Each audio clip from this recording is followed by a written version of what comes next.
There have been Islamic terrorist attacks in Minnesota and New York City and in New Jersey. These attacks and many others were made possible because of our extremely open immigration system, which fails to properly vet and screen the individuals or families coming into our country.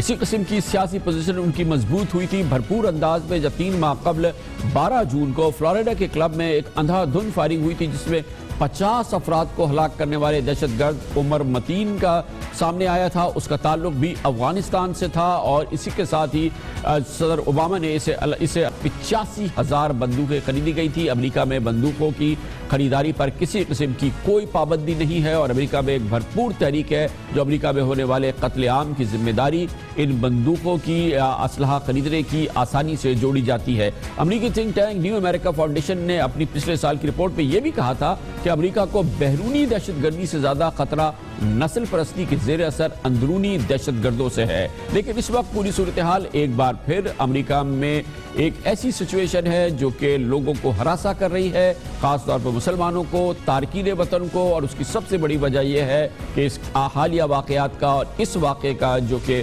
اتوار کو new York میں اور new Jersey میں بم دھماکے ہوئے اور جس کے بعد احمد خان رحیمی افغانستان میں پیدا ہونے والا امریکی باشندہ گرفتار کیا گیا. اور اس پوری صورتحال میں امریکہ میں جاری جذبات اور تاثرات جانتے ہیں. اس کے لیے نیو یارک جاتے ہیں جہاں پر موجود ہیں ہمارے کورسپونڈنٹ معاوض احمد. بہت بہت شکریہ. پہلے تو معاوض بتائیے گا احمد خان کے بارے میں, یہ تو سامنے آ گئی یہ بات کہ وہ یو ایس سٹیزن ہیں, اور کیا پتہ چلا ہے کیوں اس نے یہ کارروائی کی؟ جی کامران صاحب, ہماری معلومات کے مطابق احمد جان رحیمی کے والد خانہ جنگی کے دوران یہاں امریکہ آئے تھے. اس کے بعد 1995 میں احمد جان رحیمی امریکہ آئے اپنے بچپنے میں, اور اس کے بعد ان کی سن 2011 میں شادی ہوئی. اس دوران ان کا آنا جانا رہا ہے پاکستان اور افغانستان. یہاں انہوں نے کالج میں داخلہ تو لیا تھا لیکن تعلیم مکمل نہیں کی تھی. جو یہاں ذرائع ہیں ہمارے, ان کا یہی کہنا ہے کہ احمد جان جب پاکستان اور افغانستان جانے تھے اس زمانے میں جب واپس آتے تھے ان کی چیکنگ کی جاتی تھی, اور لیکن ان کو کبھی بھی اس طرح سسپیکٹ کے طور پہ نہیں لیا گیا. اور یہی جو ہے ہمارے یہاں کی جو ایجنسیز ہیں وہ یہی دیکھ رہی ہیں کہ وہ کب ریڈیکلائز ہوئے ہیں. جو اطلاعات کے مطابق سن 2011 میں ان کی پاکستان میں شادی ہوئی تھی. ابھی تک یہ کنفرم نہیں کہ افغانی خاتون سے شادی ہوئی تھی, لیکن وہ کہا جا رہا ہے کہ پاکستان سے ان کا تعلق ہے, اور اب سے کچھ دنوں پہلے ہی وہ پاکستان گئی تھیں. اور ایک اطلاعات کے مطابق یہاں کی جو اتھارٹیز ہیں انہوں نے پاکستانی اتھارٹیز سے ان کے بارے میں معلومات حاصل کرنے کی کوشش کی ہے. ان کا کتنا رول ہے, کیا ہے. اور یہ ایک نارمل بزنس فیملی تھی جن کا ایک چھوٹا سا کاروبار تھا, اور یہ ان کے والد اور کی جانب سے کئی مرتبہ سٹی کے متسوانہ رویے کی شکایت کی گئی تھی کہ مسلمان ہونے کی وجہ سے ان کو تنگ کیا جاتا ہے, جبکہ سٹی کا کہنا تھا کہ یہاں 24 گھنٹے ان کی دکان کھلی رہتی تھی, یہاں نماز وغیرہ کا بندوبست ہوتا تھا جس سے پڑوسیوں کو پریشانی ہوتی تھی. تو ایک یہ چھوٹا سا بیک گراؤنڈ ہے, اور ان کے بارے میں مزید معلومات نہیں ہے کہ ان کب کون سی مسجد جاتے تھے یا کسی گروپ سے تعلق تھا. ابھی ایف بی آئی کا کہنا ہے کہ بظاہر یہ اکیلے نظر آتا ہے کہ ان کا اکیلے کا فعل ہے, لیکن جس طریقے سے بعض شواہد یہ بھی کہہ رہے ہیں کہ شاید ان کو کسی کی مدد بھی حاصل تھی. جی کیا تاثرات ہیں جنرلی مسلمانوں میں, شہریوں میں اس پورے اس واقعے کے بعد؟ ظاہر ہے کہ اس کے اثرات یہ بھی رونما ہو رہے ہیں کہ اس سے ڈونلڈ ٹرمپ کی سیاسی پوزیشن بہتر سے بہتر ہوئی ہے. جی کامران صاحب, یہ دھماکہ تو اس شہر میں ہوا ہے, نیو یارک میں ہوا ہے, نیو جرسی میں ہوا ہے, لیکن اس کے اثرات صرف ان 2 شہروں تک محدود نہیں ہیں بلکہ پورے امریکہ میں اس کے حوالے سے محسوس کیا جا رہا ہے. ایک تو خوف کی فضا کریٹ ہوتی ہے جو ہمیشہ ہر واقعے کے بعد ہوتی ہے. دوسری اس کا سب سے بڑا وکٹم ہوتے ہیں وہ امریکہ میں رہنے والے مسلمان ہوتے ہیں, اس لیے کہ وہ خوف کی حالت میں بھی ہوتے ہیں اور پھر وہ ڈرے بھی ہوتے ہیں کہ جب کوئی اگر مسلمان نکل آیا تو اس ایسے واقعات کے پیچھے تو ان کا کیا ہوگا. پوری ایک مسلم جو کمیونٹی ہے وہ محنت کرتی ہے, لوگوں سے تعلقات بنا رہی ہے, انٹرفیت کے معاملات کر رہی ہے, لیکن جب کسی بھی قسم کا ایسا چھوٹا سا واقعہ ان کو بہت پیچھے دھکیل دیتا ہے. اسی حوالے سے جب یہ واقعہ ہوا تھا کئی لوگ دعا کر رہے تھے, ان کو اس بات کی پرواہ نہیں تھی کہ لوگ مرے ہیں زندہ ہیں, لیکن مسلمانوں کو اس بات کی پرواہ تھی کہ دھماکہ کرنے والا کون ہے. ایف بی آئی کے مطابق یہ دھماکہ محدود تھا, زیادہ کم نقصان پہنچانے والا تھا, لیکن پھر بھی اگر کسی کو نقصان پہنچا ہے اس پورے دھماکے کا وہ مسلم کمیونٹی کو پہنچا ہے. اور اگر ہم کہہ سکتے ہیں کہ کسی کو اس دھماکے کا فائدہ پہنچا ہے تو ڈونلڈ ٹرمپ کی اس کمپین کو جو نفرت کی بنیاد پر کمپین چلائی جا رہی ہے اس کو فائدہ پہنچا ہے. یہاں مسلمان ویسے ہی خوفزدہ ہیں. اسی نیو یارک میں گزشتہ مہینے 3 افراد کو قتل کیا گیا, ایک امام کو اور ان کے ساتھی کو سروں پہ گولیاں مار کے, اور ایک عورت کو جو اسکارف پہنی تھی سینے پہ چھری مار کے ہلاک کیا گیا. اس کی نہ خبر بنی اتنی بڑی, نہ انٹرنیشنل میڈیا نے اس کو اس طرح کور کیا جس طریقے سے ان واقعات کو جس میں لوگ زخمی ہوئے ہیں. تو مسلمان کمیونٹی میں بہت زیادہ خوف پا جاتا ہے. بہت بہت شکریہ معاوض احمد صدیقی ہمارے ساتھ نیو یارک سے موجود تھے۔ امریکہ میں نفرت کی سیاست کو فائدہ ہوا ہے، امریکہ میں نفرت کے جذبات کو فائدہ ہوا ہے اور اس کا نشانہ بن رہے ہیں مسلمان، اور اب مسلمانوں کے خلاف جو کارروائیاں ہو رہی ہیں اس میں تیزی بھی آئی ہے، وہ بھیانک سے بھیانک ہوتی جا رہے ہیں، اور اس کی ٹائمنگ ایک بار پھر آپ کو بتائیں بہت امپورٹنٹ ہے۔ امریکہ میں صدارتی انتخابات ہونے والے ہیں اور ڈونلڈ ٹرمپ جو ریپبلکن پارٹی کے امیدوار ہیں، ان کی سیاست کی اور ان کی صدارتی کیمپین کی بنیاد مسلمانوں سے نفرت، تارکین وطن سے نفرت ہے، اور یہ ایک بہت اہم پیش رفت ہے جو کہ اس وقت امریکہ میں جاری ہے۔ کمرشل بریک اور اس کے بعد ذکر کریں گے ہم رائیونڈ مارچ پاکستان تحریک انصاف کرنے جا رہی ہے 30 مارچ کو، لیکن اشتعال بڑھ رہا ہے، کہیں خون خرابہ نہ ہو جائے، اس کے اثرات بھی سامنے ہیں، بہت احتیاط کی ضرورت ہے، خطرناک ماحول بن رہا ہے، اس کا ذکر کرتے ہیں چھوٹے سے وقفے کے بعد۔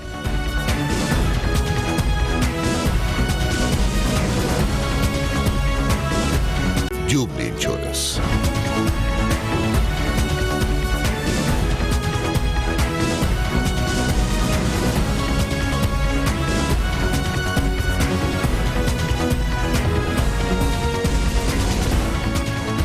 کل ہم نے آپ کو تفصیل سے جناب عمران خان کا انٹرویو دکھایا جس میں انہوں نے آپ کو سمجھایا کہ تحریک انصاف کے رائیونڈ مارچ کا مقصد کیا ہے، وہ کیوں کر رہے ہیں، رائیونڈ کیوں جا رہے ہیں، اور اگر ان کے خلاف ان کے بارے میں یہ الزام ہے کہ وہ سولو فلائٹ کر رہے ہیں تو اس پر ان کا کیا موقف ہے۔ تحریک انصاف کے اس رائیونڈ مارچ کے جواب میں اس وقت ایک ٹینشن کی فضا بہرحال قائم ہو رہی ہے، اشتعال نظر آتا ہے، اور اس کا ظاہر ہے کہ سیاسی جواب پاکستان مسلم لیگ نون تیار بھی کر رہی ہے، لیکن اس پورے ماحول میں اشتعال بھی نظر آتا ہے۔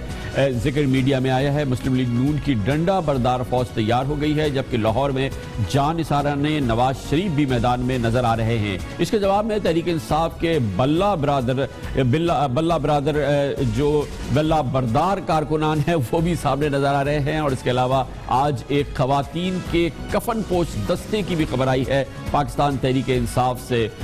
بلہ بردار ہوں یا کفن پوش ہو یا جان نثاران ہوں یا ڈنڈے بردار ہوں، یہ پورا ماحول ایسا لگتا ہے ایک اشتعالی ماحول ہے اور احتیاط کی ضرورت ہے۔ کل پنجاب حکومت کے ترجمان زعیم قادری نے پریس کانفرنس کی تھی اور اس دوران انہوں نے کہا تھا کہ عمران خان اپنی ناکامیاں چھپانے کے لیے عوام کو وزیر اعظم کے نواز شریف کے گھر پر حملوں کے لیے اکسا رہے ہیں، وہ ایسا نہ کرے۔ اس سے پہلے جناب عابد شیری نے ایک ہفتے قبل کہا تھا کہ رائیونڈ مارچ والے جس گلی سے گزریں گے لوگ انہیں پتھر ماریں گے۔ یہ پورا ماحول جو ہے وہ یقینی طور پہ اس اشتعال میں اضافے کا باعث بن رہا ہے۔ 7, 8, 9, 10 میں انتباہ کر رہا ہوں عمران خان صاحب کو، میاں محمد نواز شریف کے چاہنے والے ان کے گھر کی حمیت عزت کی حفاظت کے لیے اپنی جانوں کے نذرانے پیش کرنے سے بھی گریز نہیں کریں گے۔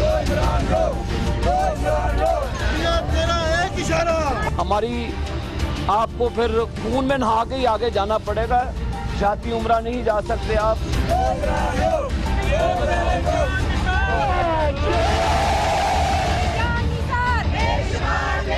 کل ہمارے اس پروگرام میں جناب عمران خان نے بارہا اس بات کو یقینی بنایا، انہوں نے کہا کہ وہ کسی صورت میں بھی جاتی عمرہ نہیں جا رہے، نواز شریف صاحب کے گھر پہ نہیں جا رہے، وہ رائیونڈ جا رہے ہیں۔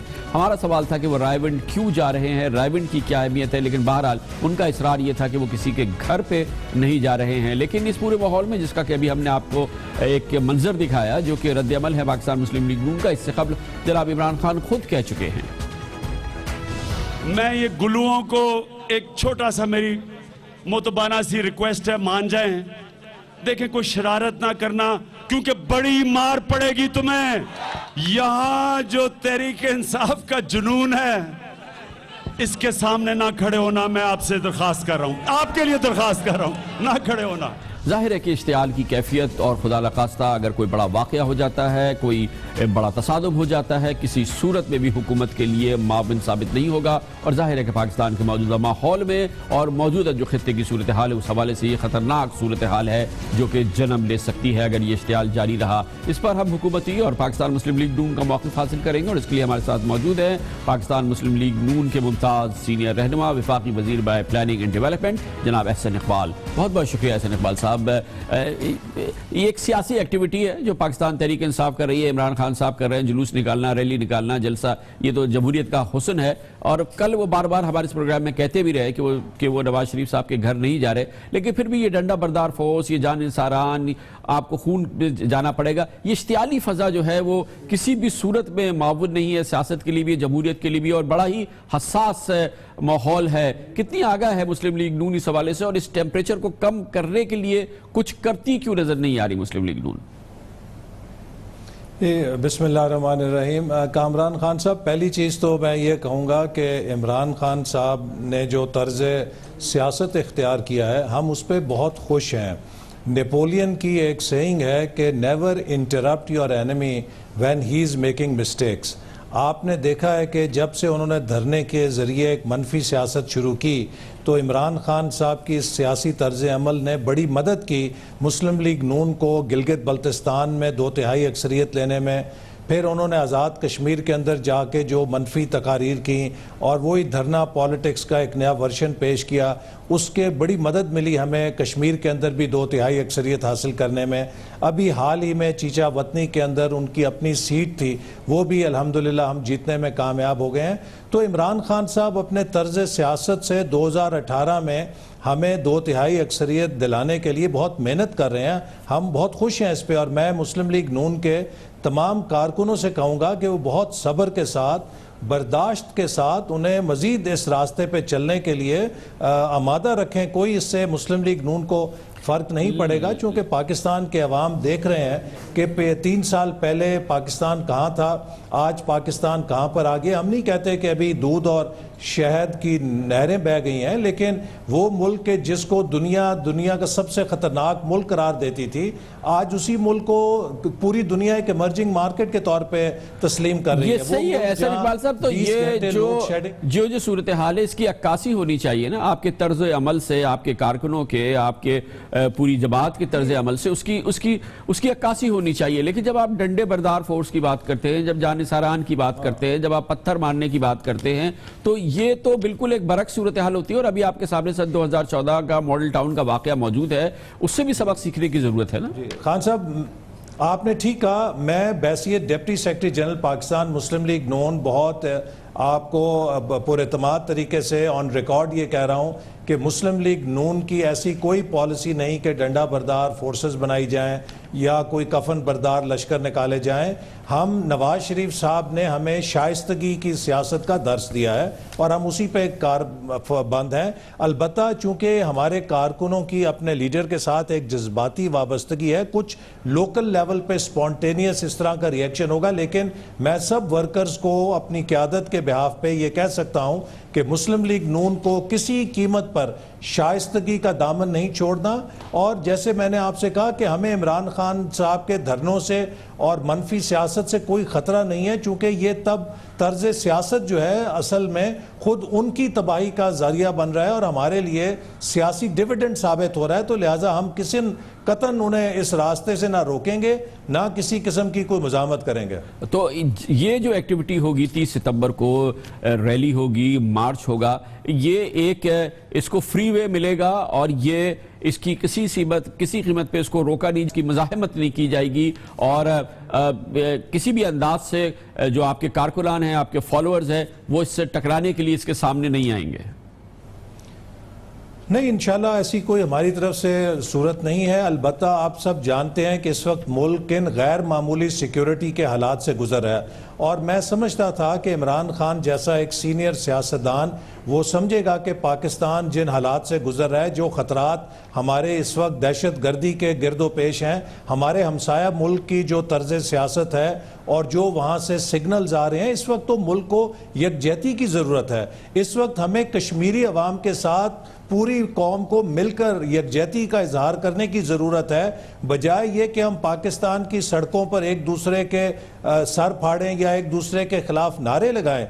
شاید عمران خان صاحب کو اس وقت پاکستان کے یا کشمیر کے مفاد کا نہیں، ان کو 2018 کے اپنے انتخاب کی زیادہ فکر ہے، چونکہ وہ سمجھتے ہیں اگر حکومت کو اگلے 2 سال سموتھ مل گئے تو وہ ایک ایڈوانٹیج پوزیشن میں آ جائے گی اور انہیں ملک کے اندر افراتفری اور انتشار پیدا کرنا ہے. اور میں امید کرتا ہوں کہ ان کی پارٹی کے اندر جو دیگر سنجیدہ ایلیمنٹس ہیں وہ ان پر ضرور اثر انداز ہوں گے کہ پاکستان اس وقت جن خطرات سے گزر رہا ہے, جو کشمیر کے اندر جد و جہد اس وقت چل رہی ہے, جو بھارت کے اندر سے اس وقت آوازیں آ رہی ہیں, ان سب کا تقاضا یہ ہے کہ ہم سب اپنے اختلافات کو ایک طرف رکھیں اور ایک قوم بن کے دنیا کے سامنے اپنا مقدمہ پیش کریں اور اپنے اتحاد کی طاقت کو دنیا کے سامنے دکھائیں. اچھا, آپ یہ صحیح بات ہے کہ چیچا وطنی کا ضمنی الیکشن پاکستان مسلم لیگ نون جیت گئی.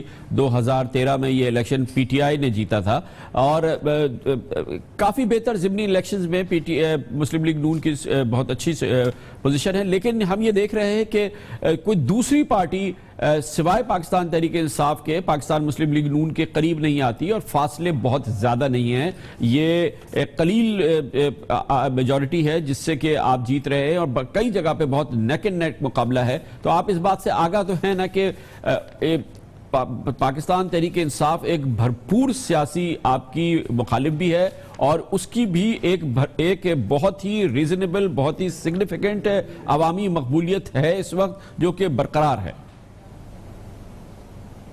دیکھیے کامران خان صاحب, آپ ہمارے سیاسی ڈائنامکس جانتے ہیں. جنرل الیکشن میں 1 to 1 فائٹ نہیں ہوتی. اس وقت صورت یہ ہے کہ پاکستان مسلم لیگ نون کے تمام مخالفین بغض ماویہ کے اندر پی ٹی آئی کے پلیٹ فارم سے 1 to 1 فائٹ میں یکجا ہو جاتے ہیں. تو اس وقت جو پی ایم ایل این کے خلاف ووٹ ہوتا ہے وہ ایک ہی کینڈیڈیٹ تمام مخالف ووٹ پول کرتا ہے, جس سے آپ کو تھوڑا سا انفلیٹڈ ووٹ بینک نظر آتا ہے. جب عام انتخابات ہوتے ہیں تو اس میں بہت پارٹیز ہوتی ہیں اور اس کے اندر مختلف دھڑے ہوتے ہیں اور یہ ہمارا اینٹی ووٹ اسی طرح 2-3 ٹکریوں میں تقسیم ہو جاتا ہے. تو اس لیے کوئی زیادہ فکر کی ضرورت نہیں ہے. اور ویسے بھی جو ایک سٹنگ گورنمنٹ ہے اس کی انکمبنسی بہت کم, جہاں تھوڑی ایڈوانٹیج ہوتی ہے ڈس ایڈوانٹیج زیادہ ہوتی ہے. کئی لوگ ناراض بھی ہوتے ہیں, لیکن اس کے باوجود ہم نے نہ صرف اپنی 2013 میں جیتی ہوئی سیٹیں جیتی ہیں بلکہ جو الیکشن پی ٹی آئی 2013 میں جیتی تھی جس میں میاں والی کی ان کی اپنی سیٹ ہے وہ جیتی ہے. ابھی حال ہی میں پشاور کے اندر جہاں پہ ان کی حکومت ہے وہاں پر بھی ضمنی انتخابات میں مسلم لیگ نون نے الیکشن جیتا. اور میں نے آپ کو گلگت بلتستان اور آزاد کشمیر بتایا جہاں پہ ہمیں 2/3 اکثریت حال ہی میں حاصل ہوئی ہے. اس سے پہلے بلدیاتی الیکشن ہوئے ہیں, کنٹونمنٹ بورڈ کے الیکشن ہوئے ہیں جس میں پی ٹی آئی نے 2013 میں بہت اچھی ووٹ لیے تھے, وہاں سب P M L N sweep کر گئی. بہت بہت شکریہ جناب احسن اقبال ہمارے ساتھ تھے. پاکستان مسلم لیگ نون حکومت کا موقف دے رہے تھے. کمرشل بریک, اس دوران آپ نیوز ہیڈ لائنز دیکھیں گے جس کے بعد ہم واپس آتے ہیں آج کی دوسری انتہائی اہم خبروں کے ساتھ.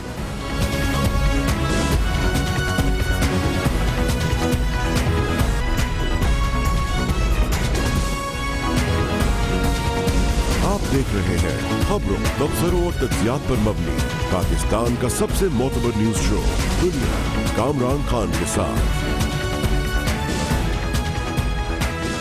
اتوار کی صبح سری نگر کے قریب, معاف کیجیے گا, محفوظہ جموں کشمیر کے اوڑی کے علاقے میں جو بھارتی فوج کے بریگیڈ ہیڈ کوارٹر پہ مشتبہ واقعہ ہوا جس میں بھارتی فوج کے 18 فوجی ہلاک ہوئے تھے. اس مشتبہ واقعے کے بعد جو بھارت میں جنگی جنون کو جس انداز سے ہوا دی گئی ہے اس میں اضافہ بھی ہوتا نظر آ رہا ہے اور کئی مقامات پہ وہ کم بھی ہوتا نظر آ رہا ہے. لگ یہ رہا ہے کہ بھارتی حکومت دنیا بھر سے اور خود بھارت کے اندر ہونے والے ان تبصروں کو غور سے دیکھ رہی ہے جس میں بھارتی حکومت کو وزیر اعظم نریندر مودی کو اس قیمت سے آگاہ کیا جا رہا ہے جو کہ بھارت کو اس مہم جوئی کے نتیجے میں ادا کرنی پڑ سکتی ہے جس کی کہ گفتگو کی جا رہی ہے. جنگی جنون کو ختم کرنے کی بات کی جا رہی ہے لیکن دوسری جانب ایسے مقامات پر جو کہ حساس مقامات پر ہیں جن پر کارروائی کی جا سکتی ہے وہاں پر حالات میں اب شدت بھی ہو رہی ہے, ٹینشن میں بھی اضافہ ہو رہا ہے. اب سے تھوڑی دیر قبل بی بی سی اور وائس آف امریکہ نے کہا کہ پاکستان اور بھارت نے لائن آف کنٹرول سے 3 کلومیٹر کے فاصلے پر چکوٹی سیکٹر میں سرحد کے دونوں جانب خطرے کی علامت کے طور پہ سرخ جھنڈے لگا دیے ہیں. سرخ جھنڈے لگ گئے ہیں لائن آف کنٹرول کے دونوں جانب, یہ اطلاع دے رہا ہے انٹرنیشنل میڈیا. اور یہ بھی کہا جا رہا ہے کہ لائن آف کنٹرول کے قریبی علاقوں میں ہیلی کاپٹرز کی پروازیں بڑھ گئی ہیں اور ان کی وجہ سے لوگوں میں خوف کا عالم ہے اور آج لائن آف کنٹرول کے دونوں جانب اطراف میں اسکولز بھی بند تھے، اور اطلاعات یہ ہیں کہ کچھ علاقوں میں نقل مکانی بھی تیزی سے ہو رہی ہے، اور یہ بھی اطلاعات ہیں کہ فوجیں دونوں طرف سے شہریوں کو متنبع بھی کر رہی ہیں، اور شاید یہ بھی اطلاعات ہیں خاص طور پہ مقبوضہ جموں و کشمیر کی جانب لائن آف کنٹرول کے، اور اس جانب بھی کہ لوگ شاید نقل مکانی میں اضافہ کر رہے ہیں۔ کل وزیر اعظم نریندر مودی نے پاکستان کے خلاف سفارتی اور دوسرے ان نیمڈ حملوں کی منظوری دی تھی، اور کہا تھا کہ بھرپور جوابی کارروائی کی جائے گی۔ یہ بھی کہا گیا تھا کہ ملٹری کارروائی کے بھی آپشن زیر غور ہیں۔ اسی لیے کل جو بھارت میں نئی دلی میں اجلاس کیا تھا پرائم منسٹر نریندر مودی نے، اور ان کے ساتھ ان کی نیشنل سیکیورٹی ٹیم تھی، اس حوالے سے بریفنگ میڈیا کو بھارتی فوج کے director general military operations lieutenant general Ranbir Singh نے دی تھی، جنہوں نے اس انتہائی اہم اجلاس کے بعد میڈیا کو بتایا تھا، اور جو انہوں نے کہا تھا وہ ہم آپ کو بتاتے ہیں۔ We have the desired capability to respond to such blatant acts of aggression and violence in the manner as deemed appropriate by us. We reserve the right to respond to any act of the adversary at the time and place of our own choosing. کل ہی پاکستان کی فوج کے corps commanders کی بھی meeting ہوئی تھی، core commanders اجلاس chief of army staff general Raheel Sharif کی صدارت میں جنرل ہیڈ کوارٹرز میں ہوا تھا۔ یہ بہت اہم حساس اجلاس بتایا گیا۔ روٹین کی منتھلی کور کمانڈرز میٹنگ تو ہوتی ہے، لیکن کل کا اجلاس کی اہمیت بہت زیادہ تھی، اس کا بیک گراؤنڈ بھی بہت اہم تھا، اور یہ اس بات پہ پاکستانیوں کو اطمینان بھی ہونا چاہیے، جیسے کہ تمام سرکاری ذرائع بتاتے ہیں کہ کور کمانڈرز میٹنگ میں اس بات پر اطمینان کا اظہار کیا گیا کہ پاکستان کی آپریشنل تیاریاں، فوج کی آپریشنل تیاریاں بھرپور ہیں، ہر قسم کی مہم جوئی کا دندہ شکن جواب دینے کی بھرپور تیاری ہے، چاہے اعلانیہ حملہ ہو یا خفیہ حملہ ہو یا کسی اور قسم کی کارروائی ہو، اسی انداز کا جواب ٹیٹ فار ٹیٹ کرنے کی بھرپور تیاری ہے، اور یہ میسج ظاہر ہے کہ بھارت میں بھی گیا ہے۔ پاکستان میں یہ دیکھا جا رہا ہے، اندازے لگا رہے ہیں ماہرین کہ وہ ممکنہ مہم جوئی کیا ہو سکتی ہے جو بھارت کر سکتی ہے، اور ماہرین کہتے ہیں کہ بھارت اس سلسلے میں جو مختلف کارروائیاں کر سکتا ہے جس کے لیے پاکستان بھرپور طور پر تیار ہے، اس میں شامل ہے کہ غیر محفوظ چوکیوں پر، یعنی کہ جو ولنریبل پوسٹ ہیں ان پر بالواسطہ فائرنگ کی جائے، شیلنگ کی جائے لائن آف کنٹرول کے اطراف میں۔ یہ بھی کہا جا سکتا ہے کہ ممکنہ زد میں آنے والی چوکیوں پر براہ راست حملہ کیا جائے، یہاں یا وہاں پہ کچھ گراؤنڈ ٹروپس بھیج کے اس پر قبضہ کرنے کی کوشش کی جائے، پرووک کرنے کی کوشش کی جائے۔ یہ بھی اندازہ لگایا جا رہا ہے کہ ہو سکتا ہے کہ جنگی جنون زیادہ بڑھانے کے لیے کوئی ایئر انکرشنز ہو، بھارتی جو جنگی طیارے ہیں وہ پاکستان کی فضائی حدود کی خلاف ورزی کرنے کی کوشش کرے، اس کا بھی جواب دینے کی بھرپور تیاری کی گئی ہے۔ یہ بھی اطلاعات ہیں کہ بھارت دہشت گردی کی کارروائیاں پاکستان میں کر سکتا ہے، اور اس کے لیے کالعدم تحریک طالبان اور بلوچ علیحدگی پسندوں کو استعمال کر سکتا ہے، اور دہشت گردی کی کارروائی کرنے کی کوشش کر سکتا ہے۔ سفارتی دباؤ کے لیے پاکستان میں شاید پہلا آپشن بھارت کے پاس یہ ہے کہ وہ سارک کانفرنس کا بائیکاٹ کرے یا اس کو منسوخ کرانے کی کوشش کرے، اور اس کے لیے بنگلہ دیش اور افغانستان جو کہ اس کے زیر اثر ہیں، اس کے ساتھ ہیں، ان کو استعمال کرے۔ یہ بھی اطلاعات ہیں کہ گلگت اور بلتستان میں خفیہ حملے کرائے جا سکتے ہیں، گوادر میں بدامنی پھیلائی جا سکتی ہے اور افراتفری پھیلانے کی کوشش کی جا سکتی ہے۔ بھارت اپنے ایجنٹس کے ذریعے یہ کارروائی کر سکتا ہے، اور یہ بھی کارروائی ممکنہ ہے جو مہم جوئی اگر بھارت چاہے تو، اگر بھارت کے جو آپشنز ہیں اس میں یہ بات بھی شامل ہے کہ لشکر طیبہ یا جماعت الدعوہ کی کسی اہم شخصیت کو نشانہ بنایا جائے، اور یہ بھی بھارت پاکستان کے اندر دہشت گردی کی کارروائیاں کر سکتی ہے۔ اور اس کے علاوہ جو میڈیا کے ذریعے پروپیگنڈا ہے، منفی پروپیگنڈا، اس کو جاری رکھا جا رہا ہے، لیکن اس میں سب سے اہم بات یہ ہے کہ بھارت کے اس تمام دعووں کے باوجود کہ پاکستان کو بین الاقوامی طور پہ تنہا کیا جا رہا ہے، اور آج اس کی باقاعدہ سب سے اہم خبر یہ دی گئی تھی، آج بھارتی میڈیا میں سب سے اہم خبر پاکستان کو بقول اس کے سفارتی سطح پر تنہا کرنے کی کوشش میں یہ تھی کہ روس اور پاکستان کے درمیان جو مشترکہ فوجی مشقیں ہونے والی ہیں، بہت اہم یہ ڈیولپمنٹ ہے۔ روس اور پاکستان میں کے تعلقات میں جو بہتری آئی ہے حالیہ مہینوں میں، حالیہ دور میں، اس کے حوالے سے یہ بہت اہم ایک ڈیولپمنٹ ہے کہ روس اور پاکستان کی فوجیں مشترکہ فوجی مشقیں کرنے جا رہی ہیں۔ آج بھارتی میڈیا نے کہا کہ کل کے واقعے کے بعد، اڑی کے واقعے کے بعد روس نے یہ مشقیں منسوخ کر دی ہیں، لیکن آج اس بات کی بھرپور طور پہ تردید کی گئی ہے۔ یہ مشقیں روس اور پاکستان کی فوجیں اپنے پروگرام کے مطابق کر رہی ہیں، اپنے سکیجول کے مطابق کر رہی ہیں، اور یہ خبر شاید بھارتی میڈیا کے لیے بجلی بن کر گری ہے کہ روس جو کہ اس کا ہمیشہ سے ساتھی رہا ہے، اس واقعے کے باوجود، اس کی بھرپور کوشش کے باوجود پاکستان کی فوج کے ساتھ مشترکہ مشقیں کرنے جا رہا ہے، سکیجول کے مطابق اور پروگرام کے مطابق ہی۔ اب بھارت کی پاکستان میں مہم جوئی اور اس کے جو آپشنز ہیں اور پاکستان کی جو تیاریاں ہیں، یہ جو سرخ جھنڈے لگے ہیں، ان سب پہ بات کرتے ہیں، اور اس کے لیے ہمارے ساتھ موجود ہیں پاکستانی فوج کے سابق نامور لیفٹیننٹ جنرل ریٹائرڈ جنرل سلیم نواز۔ بہت بہت شکریہ جنرل صاحب، آپ نے ہمیں پھر جوائن کیا۔ پہلے تو ہمارے ناظرین کو تھوڑا سا سمجھا دیجئے یہ سرخ جھنڈے وغیرہ کیا ہوتے ہیں لائن کنٹرول کے آس پاس، جو آج بی بی سی اور وی او اے وغیرہ بتا رہے ہیں کہ یہ 3 کلومیٹر کے اندر سرخ جھنڈے لگ گئے، یہ کیا ظاہر کرتا ہے؟ نہیں، بنیادی طور پہ جیسے آپ نے بتایا، جب بھی بارڈر کے اوپر یا اس کا جی پلیز، یہ مجھے وہ آ رہا ہے، جی پلیز جی، اس میں یہ ہے کہ جب بھی ٹینشن ایل او سی وغیرہ کے اوپر ہوا کرتی ہے تو اس کے بعد احتیاطی تدابیر کی جا سکتی ہے۔ مجھے نہیں معلوم کہ آیا وہاں پہ جھنڈے موجود ہیں یا نہیں ہیں، اس کا مجھے علم نہیں ہے، لیکن اگر جھنڈے ہوں گے تو پچھلے علاقے کے اندر ہوں گے، جو کہ عوام کو بتانے کے لیے ہوتے ہیں کہ اگر کوئی بھارت وہاں سے مہم جوئی کرے یا بھارتیوں کو یہ پتہ ہو کہ پاکستان اس کا بھرپور جواب تو دینا ہے، تو وہاں پہ جو انوسنٹ لوگ ہیں ان کو کوئی نقصان نہ پہنچے۔ یہ ایک احتیاطی تدبیر ہے، اس میں اس کو کر لینے میں کوئی حرج نہیں ہے۔ اچھا یہ بتائیے گا کہ یہ بھارت کا یہ جو آپشن ہے کہ وہ یہاں کوئی ٹیررسٹ ایکٹیویٹی کرا سکتا ہے، سبورژن کرا سکتا ہے، یہ تو سالوں سے جاری ہے، یہ ایکٹیویٹی تو سالوں سے جاری ہے۔ آج کل کے دور میں جب کہ یہ اس قسم کی مہم جوئی ایک معمول کا عمل بن گیا ہے، اس کے لیے بھی ہماری تیاری ہوتی ہے، اس قسم کے ماحول سے نمٹنے کے لیے بھی؟ کامران صاحب بالکل آپ ٹھیک کہہ رہے ہیں، یہ تو پچھلے 15-16 سال سے بھارت کے شہر کے اوپر چلنے والے جتنے بھی یہاں پہ دہشت گرد ہیں، چاہے وہ تحریک طالبان پاکستان ہو یا افغانستان ہو یا کوئی اور یہاں پہ ان کے جو لوگ موجود ہیں جو فاٹک کے اندر آتے ہیں اور ہر جگہ پہ وہ یہ کراچی کے اندر بربادی پھیلانے کی کوشش کرتے ہیں، اس کو تو پاکستان کی لا انفورسمنٹ ایجنسیز اور پاکستان فوج نے اچھی طریقے سے ملیہ میٹ کیا ہے۔ آپ دیکھتے ہیں کہ ان سب کی کمریں ٹوٹ گئی ہیں۔ بلوچستان کے اندر جو اس نے دخل اندازی کرنے کی کوشش کی، آپ نے دیکھا کہ ایک کلبھوشن نہیں، کئی کلبھوشن پکڑے جا چکے ہیں، اور اس وقت برہم داغ جو ہے وہ دائیں بائیں گھومتے پھر رہے ہیں کہ وہ کہاں پہ جائیں، اور ابھی انڈیا نے ان کو کہہ دیا کہ ہمارے پاس آ کے رہیے، کیونکہ ان کے وہ بڑے پیارے ہیں اور وہ بلوچستان کے اندر کوشش کرتے ہیں۔ لیکن آپ دیکھ رہے ہیں کہ بلوچستان کے اندر ان کی کوئی کوشش کامیاب نہیں ہوئی ہے۔ یہ جتنے بھی شرپسند اور علیحدگی پسند لوگ ہیں، یہ آپس میں ایک دوسرے سے لڑ رہے ہیں، ان کے اپنے پاس کوئی کریٹیکل ماس ہی نہیں ہے کہ وہاں پہ کوئی حرکت کر سکے، اور انشاءاللہ ان کو وہاں پہ جیسے اب تک منہ کی کھانی پڑی ہے وہی دوبارہ بھی کھانی پڑے گی۔ جہاں تک باقی پاکستان کا تعلق ہے، آپ نے فاٹک کے اندر دیکھا، شمالی وزیرستان کے اندر دیکھا، فضل اللہ وغیرہ بھاگے ہوئے ہیں وہاں سے، جب بھی ہاتھ میں آئیں ان کے ساتھ ان کی کارروائی کی جائے گی۔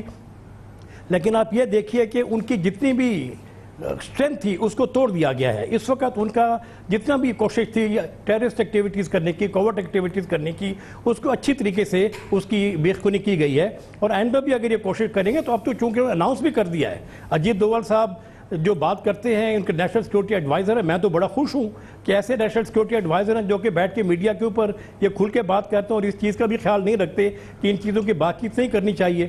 کر دیا، بڑی اچھی بات ہے، پوری دنیا کو پتہ چل گیا ہے اور پوری دنیا اس کو جانتی بھی ہے۔ اور اب آپ یہ دیکھیں کہ پچھلے 3 دنوں سے ان کو جو بخار چڑھا ہوا تھا پاکستان کے خلاف کارروائی کرنے کا اور فوری طور پہ کارروائی کرنے کا، اور 3 پوائنٹ بتا دیے ہیں اور 4 پوائنٹ بتا دیے ہیں اور یہ ٹارگٹ دے دیے ہیں، ان کو بریف کر دیا گیا ہے۔ ابھی آپ دیکھ رہے ہیں کہ غبارے میں سے ہوا نکل رہی ہے۔ کیوں؟ وہ اس لیے کہ پاکستان کے آرمی چیف نے، جنرل راحیل نے بڑے بمانگ و دہل الفاظ میں یہ کہہ دیا ہے کہ آپ وہاں پر کوئی بھی کوشش کریں اس کا بھرپور منہ توڑ جواب دیا جائے گا۔ اور میں آپ کو یقین دلاتا ہوں، جتنی بھی میں نے فوج میں نوکری کی ہے اور ہماری گرومنگ ہوئی ہے، یہ انڈیا، بھارت کی فوج اس قابل نہیں ہے کہ پاکستان کو سرپرائز کر سکے، خاص طور پہ ایل او سی کے اوپر۔ اور اگر باقی بارڈر کے اوپر وہ کھولنے کی کوشش کرنا چاہتے ہیں تو یہ آئے تھے، انہوں نے ایسکیلیشن کیا تھا آج سے کئی سال پہلے، ان کو منہ کی کھانی پڑی، پھر نامراد ہو کے واپس جانا پڑا، ان کو پھر دوبارہ واپس جانا پڑے گا۔ ان کے غبارے میں ہوا نہیں ہے، اچھا جلیل صاحب، آپ کو کیا لگ رہا ہے کہ اس قسم کی ایسکولیشن یا وہ صورتحال جو 2001 میں ہو گئی تھی جب سری نگر کی پارلیمنٹ پہ کوئی اٹیک ہوا تھا اور اس کے بعد میسو ٹروپ موومنٹس ہوئی تھی اور ایک آئی بال ٹو آئی بال والی سچویشن پیدا ہو گئی تھی، بھرپور طور پہ فزیکلی جنگی ماحول بن گیا تھا، آپ کو لگتا ہے کہ اس قسم کی موومنٹ، اس قسم کی ڈیولپمنٹ ہو سکتی ہے موجودہ ماحول میں؟ دیکھیے بالکل کرنا چاہیں تو وہ کر سکتے ہیں، لیکن انہوں کو کسی کاسٹ معلوم ہے۔ دیکھیے بھارت کے جو ایمبیشنز ہیں علاقے کے اندر، اگر وہ اس کو بند کر دیں، ورنہ وہ ایسے الجھیں گے اس جنگ کے اندر، ایسے الجھیں گے اس مصیبت کے اندر کہ ان کے باقی ایمبیشن ادھر ہی رہ جائیں گے، پھر اپنی اس 1.25 ارب کی آبادی کو اور اپنے پورے اکنامک ڈیولپمنٹ کو، اپنے پورے پوٹینشل کو لے کے زخم چاٹتے رہ جائیں گے۔ انہیں چاہیے کہ پاکستان کے ساتھ گڑبڑ کرنا بند کر دیں۔ بہت بہت شکریہ۔ لیفٹیننٹ جنرل ریٹائرڈ سلیم نواز ہمارے ساتھ ہے۔ کمرشل بریک، اس کے بعد ذکر کریں گے اس واقعے کا جو کہ 20 سال قبل آج ہی کے روز ہوا تھا، جس میں ایک اور بھٹو ہم سے جدا ہو گئے تھے، میر مرتضیٰ بھٹو 20 سال پہلے ایک پراسرار واقعے میں کراچی میں اپنے گھر کے باہر 70 کلفٹن کے باہر مارے گئے تھے۔ اس واقعے پہ بات کرتے ہیں چھوٹے سے وقفے کے بعد۔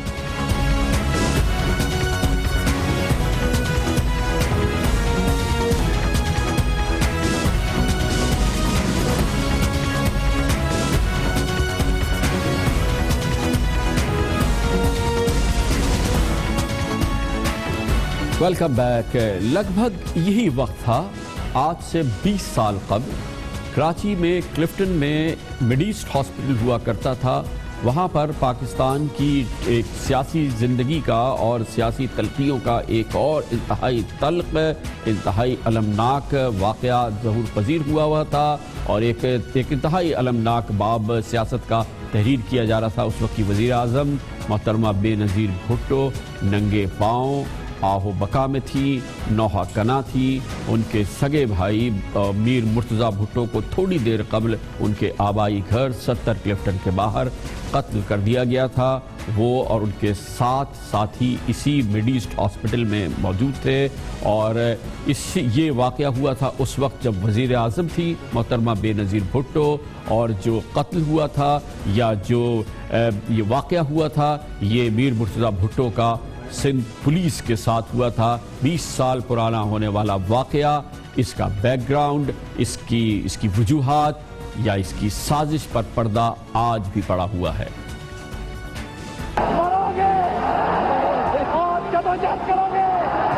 شہید بھٹو کی آواز کیسی تھی؟ مرتضیٰ جیسی تھی۔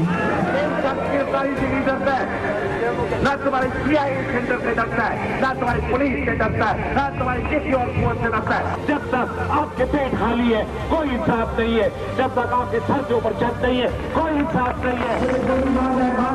نہیں پر کوئی بلٹ پروف بیچ نہیں ہے۔ آپ فیصلہ کرو، آپ فیصلہ کرو۔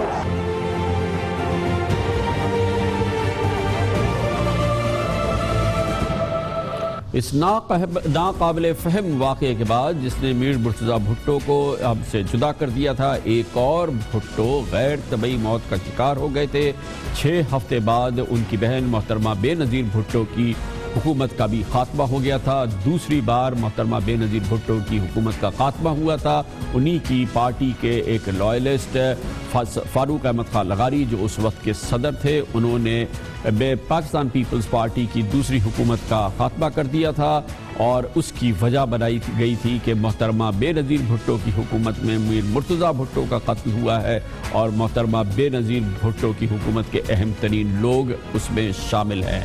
اس پورے واقعے پر اور اس کے بیک گراؤنڈ پر، اس کی تاریخی اہمیت پر نظر ڈالی ہے ہمارے نمائندہ خصوصی شاہ زیب جیلانی نے اپنی اس رپورٹ میں۔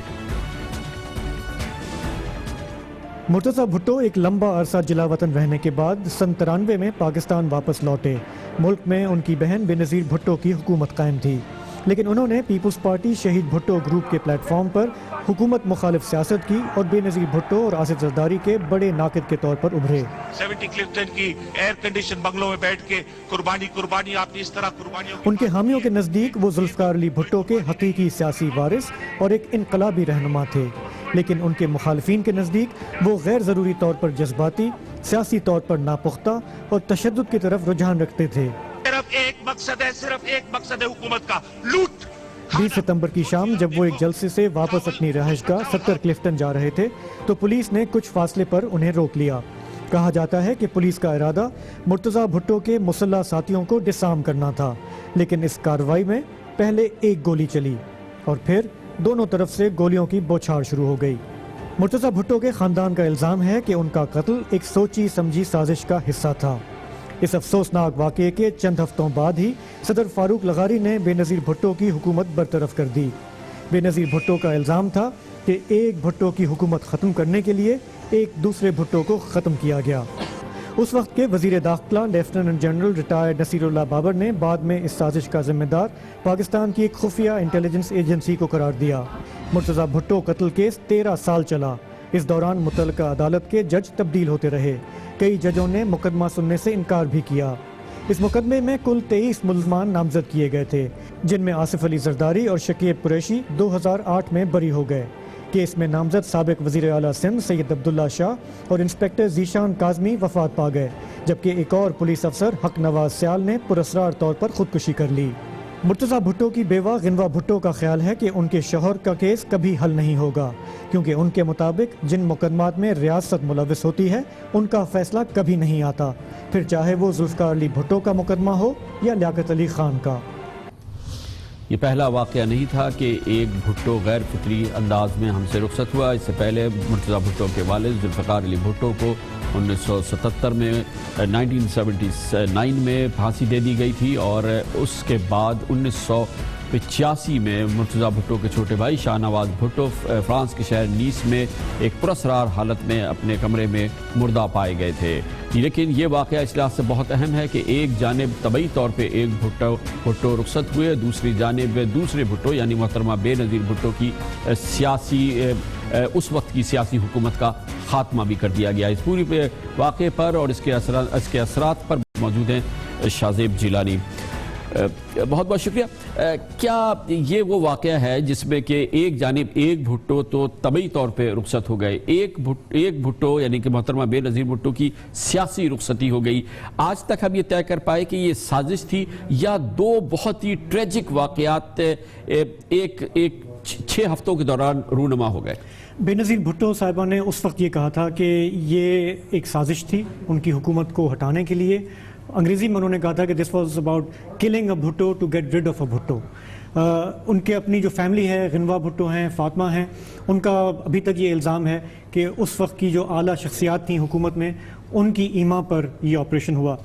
شعیب سڈل صاحب جو اس وقت کافی سینئر پولیس آفیسر تھے کراچی کے، انہوں نے پھر بارہا یہ کہا ہے کہ کافی اس میں سوالیہ نشان ہے، کافی چیزیں ایسی ہیں جس کا ابھی تک ہمارے پاس کوئی جواب نہیں ہے۔ اور ان کی ایک تھیوری یہ تھی کہ جب پولیس نے ان کو روکا تھا 70 کلفٹن کے باہر، تو پولیس کا ارادہ تھا ڈسارم کرنا۔ ان کے ساتھ جو لوگ تھے وہ مسلح تھے، اور اس سے 1-2 دن پہلے امیر مرتضی بھٹو CIA سینٹر میں گئے تھے، علی سنارا ان کے ایک ساتھی تھے، ان کو چھڑانے کی کوشش کی تھی، اور انہوں نے اوپنلی اس دن بھی ایک جو جلسہ کیا تھا انہوں نے چیلنج کیا تھا پولیس کو کہ تم میں دم ہے تو مجھے اریسٹ کر کے دکھاؤ، مجھ پہ ہاتھ ڈال کے دکھاؤ۔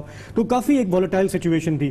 شعیب سڈل صاحب کا یہ کہنا ہے کہ جب ان کو روکا گیا تلاشی کے لیے تو ظاہر اندھیرا تھا، شاید لائٹیں بھی اس وقت بند کر دی گئی تھی، ایک فائر ہوا، کچھ پاز تھا، اور اس کے بعد پھر دونوں طرف سے فائرنگ شروع ہو گئی۔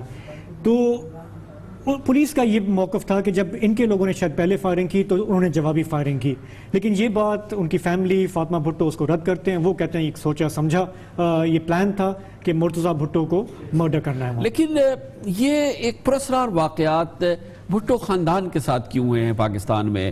یہ لائٹ بند ہو گئی، کسی نے فائر کیا، اس کے بعد شوٹ آؤٹ شروع ہو گیا، مرتضی بھٹو قتل ہو گئے، اس کے 6 ہفتے کے اندر بے نظیر بھٹو کی حکومت کا خاتمہ ہو گیا، پھر بے نظیر بھٹو ایک طرح سے ضلع وطنی میں چلی گئی، پھر 2007 میں واپس آتی ہیں، جس روز واپس آتی ہے وہ ان کا پروسیشن کارساز سے گزر رہا ہے، پھر لائٹیں بند ہو جاتی ہیں، پھر ایک بہت بڑا دھماکہ ہوتا ہے، 200 کے قریب لوگ اس میں ہلاک ہو جاتے ہیں، بے نظیر بھٹو ذرا سا بچ جاتی ہے۔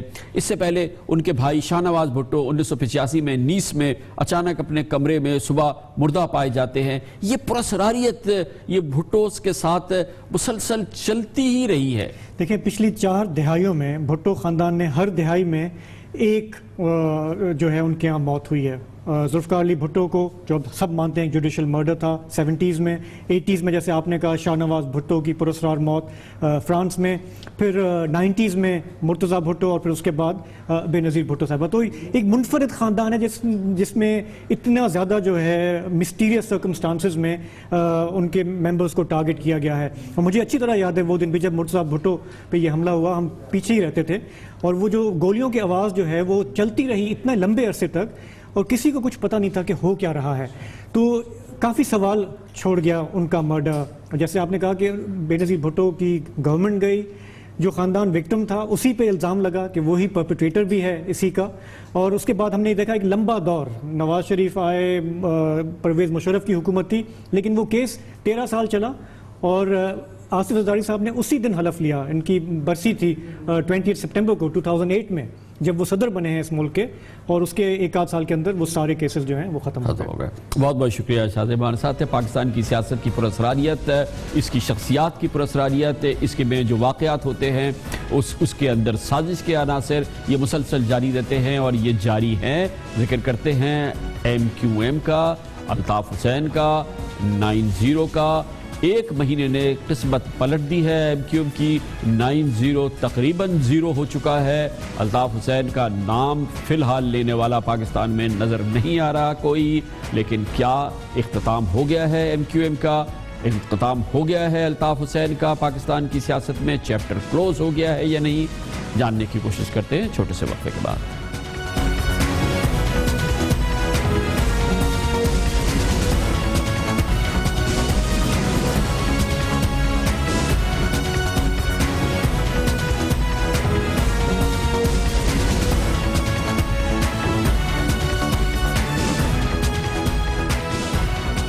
Welcome back. تقریباً ایک مہینے پہلے کی بات ہے، 22 اگست کی بات ہے کہ جب کراچی آپریشن جاری تھا، اور اس دن 22 اگست کو کراچی میں MQM کی سیاست کے حوالے سے ایک بڑی تبدیلی آئی تھی، کیونکہ اس سے قبل MQM کے قائد الطاف حسین نے، جن کا media black out Lahore high court نے آرڈر کیا ہوا ہے، جن کی تصاویر اب نظر نہیں آتی تھی، ان کی تصویر ان کی ٹیلی ویژن پہ، میڈیا پر ان کا کوئی ذکر نہیں ہوتا تھا. انہوں نے ایک اور انتہائی متنازع تقریر کری، پاکستان کے خلاف نعرے لگائے، پاکستان کے خلاف انتہائی ہرزہ سرائی کی، اور اس نتیجے میں پھر قانون نافذ کرنے والے ادارے حرکت میں آئے. اور اس ایکشن کے جواب میں جو جناب الطاف حسین کی تقریر کے بعد ہوا تھا، جس میں کراچی میں میڈیا ہاؤسز پر حملے کیے گئے تھے، اس کے فوراً بعد گرفتاری ہوئی فاروق ستار کی، اور جناب خواجہ اظہار کی، عامر لیاقت حسین کی اسی رات. اور اگلی رات، وہ رات گزری تھی، اگلے دن سے ایسا لگا کہ کایا پلٹ گئی. اور وہی دن تھا کہ جب جناب فاروق ستار، جو ایک رات رہے تھے قانون نافذ کرنے والے ادارے رینجرز کی حراست میں، اگلے دن انہوں نے ایک پریس کانفرنس سے خطاب کیا، اور یہ اعلان انہوں نے کر دیا کہ MQM پاکستان لندن سے علیحدہ ہو گئی ہے، الطاف حسین سے ان کا کوئی تعلق رہا نہیں ہے. اور اس کے ساتھ ہی ایک سفر شروع ہوا، اور اس سفر کے آغاز میں ہی MQM کے مرکز 9-0 کو سیل کر دیا گیا.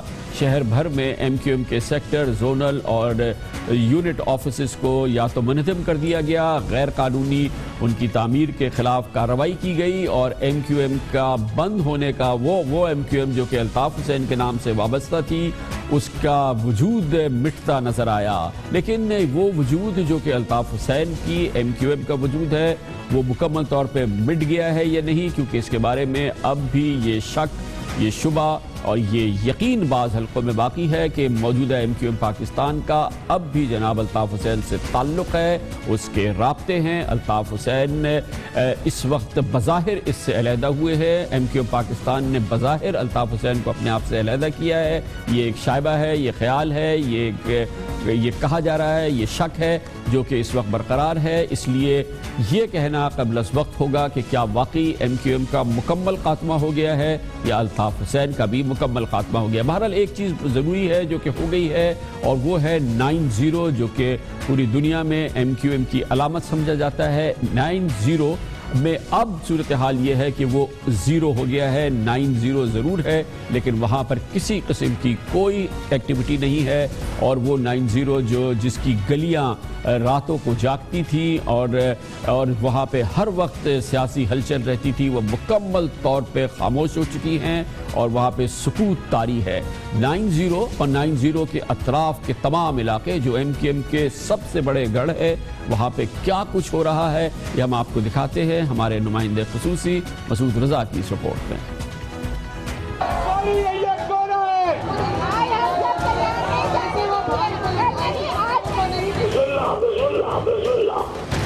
متحدہ کے بانی کی پاکستان مخالف تقریر کو تقریباً 1 مہینہ ہونے کو آ رہا ہے, اور اب یہ علاقہ جو متحدہ کا گڑھ تھا یعنی 9-0 اور اس کے اطراف, یہاں کی رونقیں تقریباً ختم ہو چکی ہیں.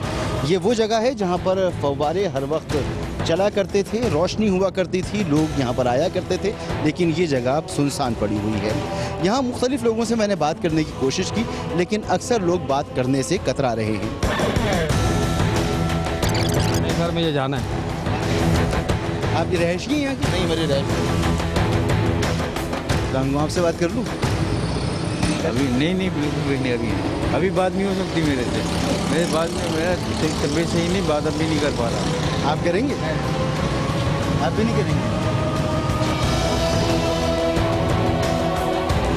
9-0 بند ہوا ہے, آپ لوگوں کی زندگیوں میں کوئی فرق آیا ہے؟ کوئی خاص فرق نہیں آیا. الطاف حسین کی تقریر کے بعد آپ کو افسوس ہوا؟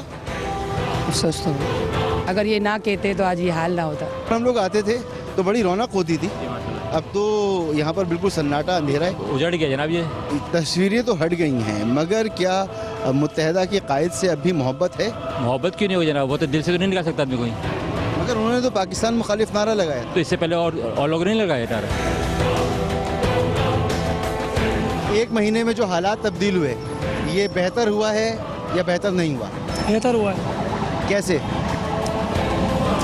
یہ پارٹی بھی ختم ہوئی ہے, یہاں سے دھمکے فساد ختم ہوئے. پارٹی ختم ہو گئی, اچھا ہوا, بہت اچھا ہوا. ہم یہ چاہتے ہیں ہماری تنظیم جو ہے جو غلط کام کیے انہوں نے وہ چھوڑ دیں اور اچھی طریقے سے اپنی عوام کی خدمت کریں اور پاکستان کی خدمت کریں. متحدہ کا ووٹ بینک ٹوٹ رہا ہے؟ نہیں, امپاسبل. یہ چوکی وہی ہے نا جو MQM کے لوگ بیٹھتے تھے؟ جی وہی ہے. یہ ساری چوکیاں بھی بنی ہوئی ہیں یہاں؟ ہم کچھ جگہ پہ ہیں ابھی, اور یہ بیریئر وغیرہ بھی وہی ہیں. ساری تصویر ہٹا دیں گے, الطاف حسین کی تصویر ابھی بھی لگی ہوئی ہے. میرا کام تو نہیں ہے نا ہٹانا. 3 مقامات ایسے ہیں جہاں سے 9-0 یا خورشید میموریل ہال کی طرف جانے کا راستہ ہے, لیکن ان مقامات سے آگے جا کر شوٹ کرنے پر پابندی ہے. رینجرز کے لوگوں سے میری بات ہوئی اور ان کا یہ کہنا ہے کہ آپ یہاں پر شوٹ نہ کریں, اس سے باہر چلے جائیں. میں نے جو خود وہاں پر دیکھا, تالے لگے ہوئے ہیں, اندھیرا ہے, یہ دونوں عمارتیں مکمل طور پر سیل ہیں. یہ گلی خورشید میموریل ہال کی گلی ہے, جہاں کبھی روشنیاں ہوا کرتی تھیں, جہاں MQM کی مرکز پر سرگرمیاں ہوا کرتی تھیں, مگر آج یہاں سناٹے کا راج ہے.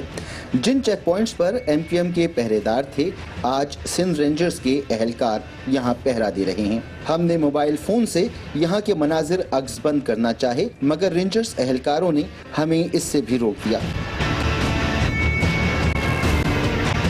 اس چند سیکنڈ کی فوٹیج سے MQM کے مرکز کی آج کی حالت زار کا بخوبی اندازہ لگایا جا سکتا ہے.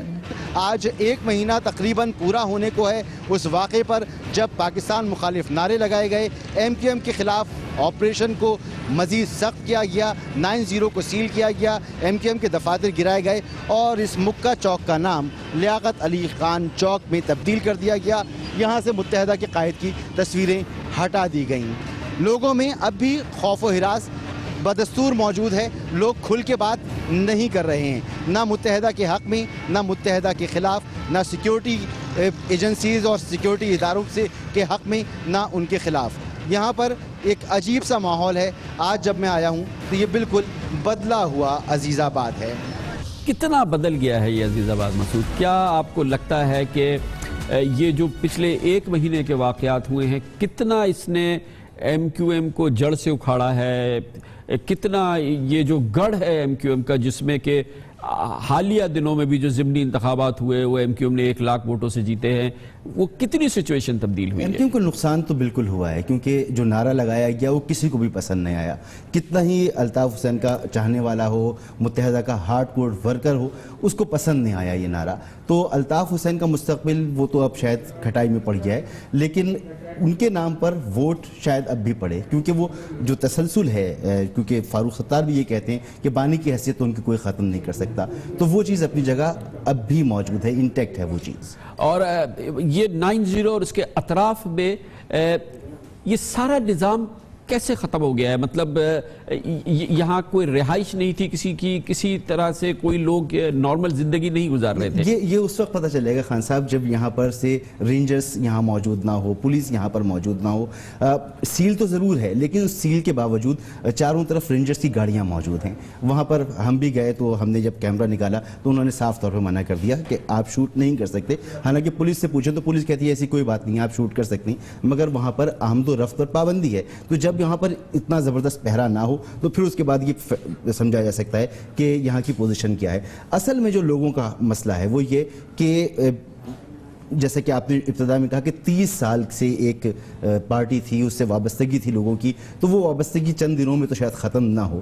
پھر کراچی کے مسائل ہیں، ان مسائل کے حل کے لیے جب لوگ اطراف میں دیکھتے ہیں تو ان کو نظر نہیں آتا کوئی اور سوائے اس کے کہ جن لوگوں کو انہوں نے ووٹ دیا تو وہ ان کی طرف اپروچ کرنا چاہتے ہیں. تو آج بھی لوگ متحدہ کے ساتھ اپنے مسائل کا حل تلاش کرنے کے لیے ان کو تلاش کرتے ہیں. بہت بہت شکریہ. مختصر یہ ہے کہ متحدہ قومی موومنٹ کا آخری چیپٹر ابھی نہیں لکھا گیا ہے، یہ سیاسی تجزیہ کاروں کی ایک متفقہ رائے ہے، اور اس میں سب سے اہم بات یہ ہے کہ آج بھی متحدہ قومی موومنٹ پارلیمنٹ کی ایک اہم سیاسی جماعت ہے، چوتھی بڑی سیاسی جماعت ہے. اس کے پاکستان کی قومی اسمبلی میں اس وقت 23 ممبرز ہیں، 8 سینیٹرز ہیں. اس کے علاوہ متحدہ قومی موومنٹ کے 48 کے قریب ممبر صوبائی اسمبلی ہیں. اس کے کچھ اراکین جو ہیں پاک سرزمین پارٹی میں شامل ہو چکے ہیں. مگر سب سے اہم بات یہ ہے کہ متحدہ قومی موومنٹ اب بھی سیاسی تنہائی کا شکار نظر نہیں آتی. اس پورے ماحول کے باوجود، اس الزام، اس شک، اس شائبے کے باوجود کہ ایم کیو ایم پاکستان جس کو کہ فاروق ستار لیڈ کر رہے ہیں، اس کے لندن سے تعلقات ہیں، کہیں نہ کہیں رابطہ ہے الطاف حسین سے یا لندن میں موجود ایم کیو ایم کی قیادت سے، کہیں نہ کہیں اندیکھا رابطہ ہے، لیکن وہ اس قسم کی سیاسی تنہائی کا شکار نظر نہیں آ رہے جیسا کہ شاید کہیں شائبہ تھا. کیونکہ اس وقت بھی پاکستان کی تمام بڑی سیاسی جماعتیں متحدہ قومی موومنٹ کے اطراف میں ساتھ کھڑی نظر آتی ہیں. اس کی بھرپور حمایت نہ کریں، لیکن اس کا ایک بڑا سہارا اس وقت پاکستان مسلم لیگ نون حکمراں جماعت بھی ہے، پاکستان پیپلز پارٹی بھی ہے. جب ہم نے دیکھا کہ حالیہ واقعات میں اب سے چند ماہ قبل متحدہ قومی موومنٹ نے اپنی تمام پارلیمنٹ کی نشستوں سے استعفیٰ دے دیا، تو پاکستان مسلم لیگ نون سمیت پاکستان کی تمام سیاسی بڑی جماعتوں نے، سیاسی قوتوں نے متحدہ قومی موومنٹ کو سنبھالا، اس کے اراکین کے استعفے واپس کروائے اور اس کو پھر مین سٹریم پالیٹکس میں رکھا. یہ نہ صرف مسلم لیگ نون نے کیا، یہ پاکستان پیپلز پارٹی نے کیا. اس میں بڑا اہم کردار ادا کیا جمعیت علماء اسلام کے مولانا فضل الرحمان نے، اور پاکستان کی بڑی سیاسی جماعتیں ما سوائے پاکستان تحریک انصاف اس وقت بھی ایم کیو ایم کے ایک بڑا سہارا بن کے نظر آتی ہے. اس لیے ایم کیو ایم کی سیاسی پوزیشن آج بھی بہت کمزور ضرور ہو چکی ہے لیکن برقرار ہے. کراچی میں حالیہ بلدیاتی الیکشن کے نتیجے میں ایم کیو ایم کا میئر ہے وسیم اختر گو کی حراست میں ہیں، کئی درجن ان کے خلاف 2 درجن مقدمات ہیں، لیکن بہرحال وہ ایم کیو ایم کے ایک منتخب میئر ہیں. اور اس لیے ایم کیو ایم کی سیاسی پوزیشن کے حوالے سے یا اس حوالے سے ایک اوبیچوری لکھ دینا شاید قبل از وقت ہوگا، لیکن اس حوالے سے ایک مسلمہ سیاسی تجزیہ حاصل کرتے ہیں. اس کے لیے ہمیں جوائن کیا ہے پاکستان کے نامور سینئر صحافی، مصور، مصنف اور تجزیہ کار جناب زاہد حسین نے. بہت بہت شکریہ زاہد صاحب. یہ بتائیے گا کہ کیا ہم اس بات کے قریب ہیں کہ ایم کیو ایم کہہ دیں کہ ایم کیو ایم کا سیاسی چیپٹر کلوز ہو رہا ہے، یا ہم یہ کہہ سکتے ہیں کہ کب ایم کیو ایم کا ہو نہ ہو الطاف حسین کا سیاسی چیپٹر کلوز ہو گیا ہے؟ میں خیال یہ دونوں بات صحیح نہیں ہے کامران. یہ اتنی آسانی سے جو ہے یہ نہیں کہا جا سکتا ہے کہ ایم کیو ایم کا چیپٹر کلوز ہو رہا ہے. دیکھیں ایم کیو ایم کا مسئلہ یہ آتا ہے کہ بہت زیادہ ان کو مسائل کا سامنا کرنا ضرور پڑا ہے، اور اس کے ساتھ ساتھ ان کو کچھ جو ہے ان کی جو پارٹی کی جو کارکردگی رہی ہے یا اس کا ایک حد تک لوگوں میں اس کا مایوسی تو ضرور ہوئی ہے ان کے سپورٹرز میں، لیکن یہ ہے کہ ابھی بھی اس کا کوئی کراچی میں متبادل نہیں ہے. اور ایم کیو ایم کی ایک بات رہی تھی کہ اس کی جڑیں بہت مضبوط ہیں، اور اس سے بات صاف ظاہر ہوتی ہے کہ دیکھیں جب آپ کا آخری 246 کا جو بائی الیکشن ہوا تھا اور اسے چند ہفتوں پہلے ہی جو ہے 9-0 پہ جو ہے ریڈ بھی ہوا تھا، لیکن اس کے بعد جو ہے انہوں نے ووٹ بھی حاصل کیے تھے. اس کے بعد لوکل باڈیز کے بھی الیکشن آئے تھے، اس میں بھی ایم کیو ایم کا پلہ بھاری رہا تھا. اب یہ سوال یہ پیدا ہوتا ہے کہ الطاف حسین کی جو ہے یہ بات تو کہہ سکتے ہیں کہ الطاف حسین کی جو حیثیت تھی اس میں بہت کمی آئی ہے، اور یہ بڑی بات ہے کہ ایم کیو ایم نے ان کا نام اور ان کے جھنڈے پہ جو ان کی تصویر تھی وہ ہٹا دی ہے. لیکن ایک اور بات بھی ہے کامران، اصل تو یہ ہے کہ ایم کیو ایم کی پوری تنظیم جو ہے وہ شخصیت کے گرد گھومتی تھی الطاف حسین کے. یوں تو پاکستان کی تمام سیاسی تنظیمیں جو ہیں وہ ایک شخصیت کے گھومتی تھی، لیکن جو پرسنالٹی کلٹ الطاف حسین کا ایم کیو ایم میں تھا وہ کسی اور پارٹی میں نظر نہیں آتا ہے. اس کی حیثیت یہ تھی کہ جو پارٹی یہ کہے، جو کارکن اس بات پہ جو ہے ان کی تربیت ہو کہ ہمیں منزل نہیں قائد چاہیے، یا قائد کا جو غدار ہے موت کا حقدار ہے، تو اس کے بعد تو ان کی پوری جو ہے سوچ اس پہ رہتی ہے. تو میں سمجھتا ہوں کہ یہ ضرور ہے کہ پاکستان کی جو تنظیم ہے اس میں سے جو ان کے رہنما ہیں وہ جو ہے اس سے نالا ضرور ہے الطاف حسین سے. جو ان کی باتیں تھیں، جس طرح سے وہ تقریر کرتے تھے، بہت سارے لوگ کہتے تھے کہ وہ لائبلٹی ہو گئے. یہ بات تو صحیح ہے، لیکن یہ جو ہے ان کا ایک اور جو ہے ڈیلیما یہ ہے کہ نہ وہ الطاف حسین کے ساتھ اب جا سکتے ہیں پوری طرح یہاں کی تنظیم، اور نہ ہی ان سے پوری طرح تعلق ختم کر سکتی ہے. اس کے متعلق یہ کہہ سکتے ہیں کہ سیپریشن ہو گئی ہے اور کافی زیادہ شدت کے ساتھ. تو اس کو یہ طلاق کی نوبت ابھی تک نہیں ہے. ان سارے بیانات کو چلے 22-23 اگست کو فاروق ستار کا بیان کہ الطاف حسین صاحب سے ہمارا کوئی تعلق نہیں ہے. آج اب سے تھوڑی دیر قبل یہ جو ایم کیو ایم پاکستان کی رابطہ کمیٹی ہے فاروق ستار کی رہائش گاہ پہ ملی ہے. اس نے کہا ہے کہ وہ ندیم نصرت، مصطفیٰ عزیز آبادی، قاسم علی کو رابطہ کمیٹی سے فارغ کر رہی ہے.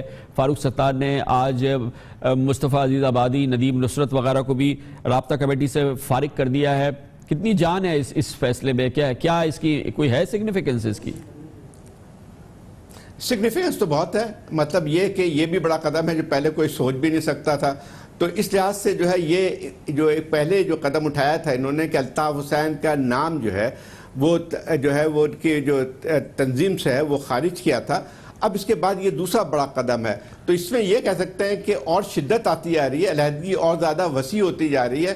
لیکن ایک مسئلہ ان کے ساتھ ہمیشہ ٹکا ہے کہ وہ ابھی تک اپنے کارکنوں کے سامنے الطاف حسین کی اسی شدت کی طرح مخالفت نہیں کر پاتے ہیں جو کہ ان کو باقی چیزوں میں بیانات میں ہمیں نظر آتی ہے. اس کی وجہ یہی ہے کہ ان کو یہ خوف ہے کہ کارکنوں میں جو اگر ہم یہ بات کریں گے تو شاید ابھی بھی ایسی صورتحال نہیں پیدا ہوئی ہے، باوجود اس کے کہ ان کی الطاف حسین کی پوزیشن کمزور ہوئی ہے، اس کے باوجود بھی شاید وہ ان کو یہ لگتا ہے کہ جو ہے وہ پوری طرح اپنے آپ کو یہ بھی تو معمولی بات نہیں ہے رائٹ کہ یہ سب کچھ ہوا ہے. الطاف حسین صاحب کو سے لا تعلقی کا اعلان کیا ہے، الطاف حسین صاحب کو بالکل فارغ کر دیا ہے، آج ندیم نصرت کو فارغ کر دیا ہے، اور کھل کے کہہ رہے ہیں کہ ہمارا الطاف حسین سے لندن سے کوئی تعلق نہیں ہے. مگر اس کا کوئی ریاکشن نہیں ہے.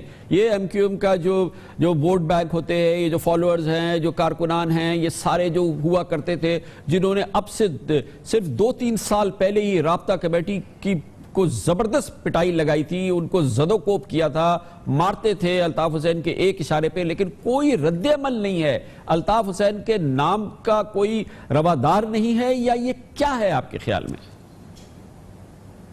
دیکھیں خاموشی ہے. یہ بات آپ کی بالکل صحیح ہے کہ یہ بہت بڑا قدم ہے. اور جیسے آپ نے خود کہا کہ جب الطاف حسین صاحب کے کہنے پہ ان کی جو ہے کارکن ان کی پٹائی کر دیا کرتے تھے، فاروق ستار ہوئے یا کوئی اور ہوا، لیکن وہ صورتحال نظر نہیں آتی. ایک اور تو یہ کامران ایک اور بات بھی جو سمجھنے کی ہے کہ ملیٹنٹ ونگ ان کا ایم کیو ایم کا بہت کمزور ہوا ہے. یعنی اس کے لوگ جو ہے مارے گئے ہیں، اس میں بہت ساری گرفتاریاں ہوئی ہیں، اور اس کے ساتھ ساتھ وہ جو ہے وہ براہ راست ان کا الطاف حسین صاحب کے ساتھ تعلق تھا. اب وہ ختم ہونے کے بعد جو ہے یہ میرا خیال لگتا ہے کہ وہ اس طرح کے نہیں ہو سکتے ہیں کہ وہ سڑکوں پہ نکل آئے. ایک اور چیز جو ایم کیو ایم انسائڈرز وہ بات کرتے ہیں کہ جو ورکر کا کارڈر ہوتا تھا, جو کارکنوں کی بھرپور بیک بون ہوتے تھے, جو ایم کیو ایم کی جو بھی نظم, جو ان کی ایکٹیویٹی نظر آتی تھی, اس کی ایک بڑی تعداد جو ہے, جو کہ ایکچول کارکنان, جو کہ سٹریٹ پاور تھی, وہ دراصل نکل کے انیس قائم خانی اور مصطفیٰ کمال کے ساتھ مل گئے ہیں. اور انیس قائم خانی جو کہ ایک کئی دہائیوں تک ایم کیو ایم کے اس پورے نظام کو چلاتے رہے تھے, انہوں نے بہت بڑی ایم کیو ایم کی یہ قوت جو ہے وہ حاصل کر لی ہے, اپنی طرف راغب کر لی ہے, جس کی بنیاد پر ایم کیو ایم کے جو ایک روایتی رد عمل ہوتا تھا وہ اس کے قابل ہی نہیں رہے. اس میں آپ کو کتنی جان لگتی ہے؟ ایک حد تک یہ بات بھی ہے. میں جیسے کہا کہ ان کے ملیٹنٹ جو ہے وہ خاصے مارے بھی گئے ہیں, لیکن اس میں یہ بات صحیح ہے کہ انیس قائم خانی کا تعلق جو ہے براہ راست ان کے گراس روٹ لیول کے ساتھ تھا. وہ ان لوگوں میں سے تھے جن کا جو ہے چند 3-4 سے جو ان کا تعلق جو تھا وہ باقاعدہ جو ہے وہ ورکرس میں ایک لحاظ سے تنظیم, نچلی سطح کی تنظیم سے تعلق تھا. تو یہ ضرور ہوا ہے کہ جب وہ علیحدہ ہوئے ایم کیو ایم سے تو ان کے بہت سارے لوگ ان کے ساتھ آئے ہیں, لیکن تو بھی وہ پوری طرح ان لوگوں کو نہیں لے پائے ہیں. یہ صحیح ہے کہ لوگ گئے ان کے ساتھ, لیکن یہ بھی نہیں کہا جا سکتا ہے کہ پوری تنظیم اٹھ کے ان کے ساتھ چلی گئی ہے. ایم کیو ایم کا جو مسئلہ ہے, ایم کیو ایم کے ساتھ ابھی تک لوگوں کا تعلق ہے جو ان کے کارکن ہیں. ابھی بھی آپ جو انٹرویو دکھا رہے تھے اس میں بھی لگتا ہے لوگ خاموش ہیں, لیکن کھل کے کسی کی ہمت نہیں پڑ رہی تھی کہ وہ ایم کیو ایم کی مخالفت کر سکے. میں سمجھتا ہوں کہ اس وقت صورتحال یہ ہے کہ ایم کیو ایم کی جو بھی ہے تقریباً تمام آگے ہیں اس کے رہنما, وہ جو ہے اس کا جو ہے کمزور ضرور ہوئی ہے, لیکن ابھی بھی اس کا ووٹ بینک ختم نہیں ہوا. اس کی وجہ ایک بہت صاف ہے, اس کا متبادل ابھی تک نہیں ہے. دوسری بات یہ کہ الطاف حسین کی اب وہ حیثیت بالکل نہیں ہے, لیکن یہ کہنا کہ ورکرز میں ان کے لیے جو ہمدردی تھی یا ایک تھوڑی بہت جو لگن تھی وہ بالکل یہ نہیں کہا جا سکتا ہے کہ بالکل ختم ہو گئی ہے. تو اس وقت یہ ہے کہ الطاف حسین کا جہاں تعلق ہے. بہت شکریہ جناب زاہد حسین ہمارے ساتھ ہے. کمرشل بریک اور اس کے بعد ذکر کریں گے پاکستان تحریک انصاف کی حکومت نے خیبر پختونخوا میں ایک اور اچھا ایکشن لیا ہے. کرپشن کے خلاف مخبری کا قانون بنایا ہے. کرپشن کی اطلاع دینے والے کے لیے بہترین مراعات کا انعام کا اعلان کیا ہے. ظاہر ہے کہ بہت اچھا قدم ہے. اس کے بارے میں آپ کو بتاتے ہیں چھوٹے سے وقفے کے بعد.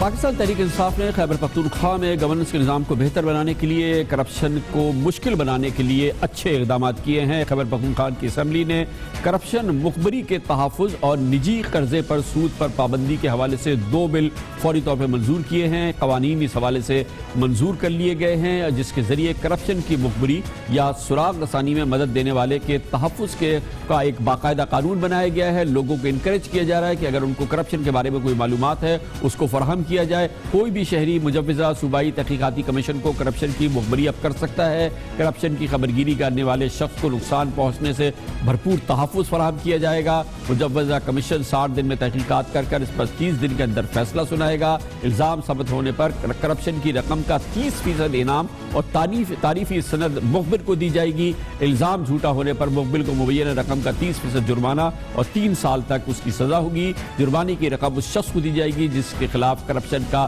الزام لگایا گیا ہو. یہ ایک بہت ہی یونیک اور ایک بڑی ایک میسو انیشیٹو ہے جو کہ خیبر پختونخوا کی اسمبلی نے لی ہے, تحریک انصاف نے لی ہے. اس کے علاوہ وہاں پہ نجی کاروبار اور نجی طور پہ جو قرضوں میں جو ایک بڑا ہی فرسودہ نظام تھا جس کے ذریعے بہت زیادہ سود وغیرہ لیا جاتا تھا, اس کے خلاف بھی ایک قانون منظور کیا گیا ہے. لیکن سب سے اہم بات یہ ہے کہ کرپشن کی مخبری کو تحفظ فراہم کیا گیا ہے, اس کو انسینٹو دیا گیا ہے. اس پر ہم بات کرتے ہیں. اس کے لیے ہمارے ساتھ موجود ہے خیبر پختونخوا کے صوبائی وزیر برائے انفارمیشن جناب مشتاق غنی.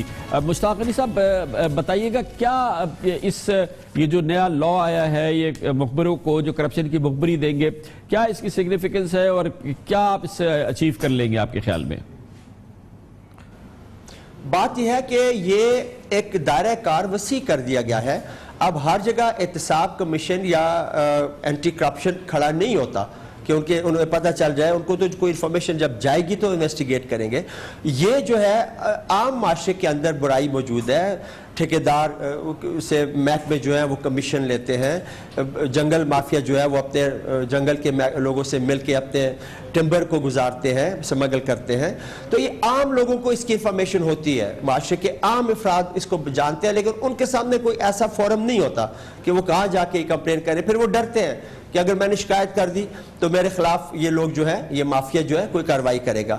تو اس قانون سے, اور دنیا کے بیشتر مہذب ممالک میں یہ قانون موجود ہے, اور اس ڈر سے کرپشن جو ہے میں سمجھتا ہوں 60-70% از خود ہی رک جاتی ہے کہ ایک آفس میں کرپشن کا بازار گرم ہے, ٹھیکے بک رہے ہیں, ایسا سب کو پتا ہوتا ہے. اب وہاں ایک تو کوئی اللہ والا ہوگا کہ جو کرپشن نہیں کرتا ہوگا اور وہ جائز طریقے سے پیسے بھی کمانا چاہتا ہے, تو وہ انفارمیشن دے دے کہ اس ٹیبل کے اوپر رشوت لی جا رہی ہے اور یہ پیسے وہاں پڑے ہیں, یا جو بھی انفارمیشن ریگارڈنگ دیٹ.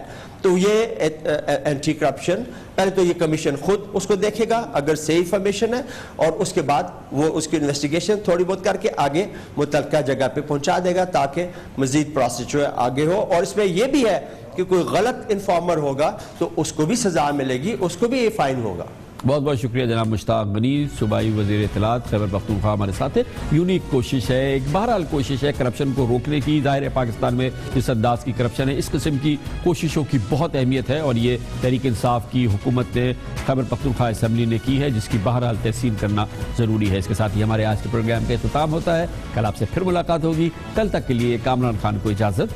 اللہ حافظ ناصر.